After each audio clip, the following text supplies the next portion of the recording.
বাংলাদেশের গ্রামাঞ্চলে এখনও বহু অলৌকিক কাহিনী মানুষের মুখে মুখে ফেরে। তারই একটি হলো বাড়ির পুকুর পাড়ের ভূতের গল্প, যেটি শুধু একটি গল্প নয়, বরং অনেকের কাছে একটি অশরীরী সতর্কবার্তা।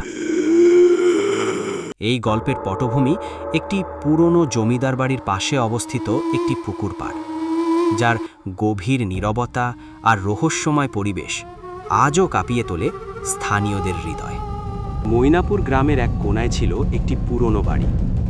বাড়ির পাশে ছিল এক গভীর পুকুর, যার পানি কালচে সবুজ, সারাক্ষণ যেন নিস্তব্ধ এক মৃত্যু পরিচয় বহন করে।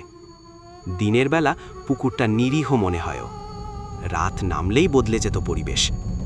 গ্রামের মানুষজন এই পুকুরটিকে ডাকে ভূতের পুকুর নামে, কারণ বহু বছর আগে এখানে এক নারীর মৃত্যুর ঘটনা ঘটেছিল।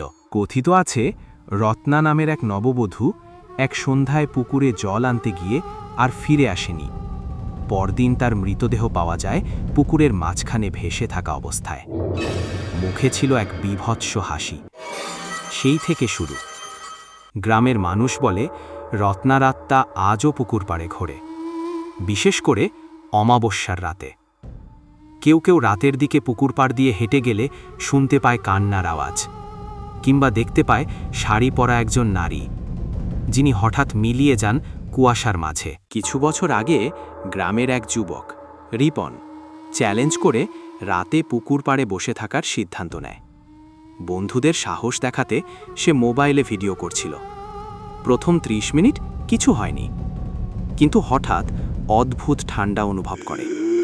ক্যামেরায় ধরা পড়ে একটা সাদা ছায়া ধীরে ধীরে তার পেছনে এসে দাঁড়ায়। মুখ স্পষ্ট নয়, কিন্তু চুল ভেজা আর শাড়ি ভিজে পেঁচানো। পরদিন সকালে রিপনকে পাওয়া যায় পুকুরের ধারে অজ্ঞান অবস্থায়, আর মোবাইলের ভিডিও ছিল বিকৃত আর ভয়ানক অডিওতে ভরা। এখনও কেউ সন্ধ্যার পর পুকুর পাড়ে যায় না। যারা গিয়েছে তারা ভয়ঙ্কর অভিজ্ঞতার কথা বলেছে। কেউ বলে ছায়া অনুসরণ করেছে, কেউ বলে কানে শুনেছে কেউ তাকে নাম ধরে ডাকছে। পুকুর পাড়ে আজও একটা ছোট শ্মশানের ধাঁচে জায়গা বানিয়ে রাখা হয়েছে, যেখানে প্রতি বছর ভূত শান্তিযজ্ঞ হয়। এই পুকুর পাড়ের ভূতের গল্প শুধু এক অলৌকিক অভিজ্ঞতা নয়, বরং মানুষের বিশ্বাস, সংস্কৃতি আর ভয়ের এক বাস্তব প্রতিচ্ছবি।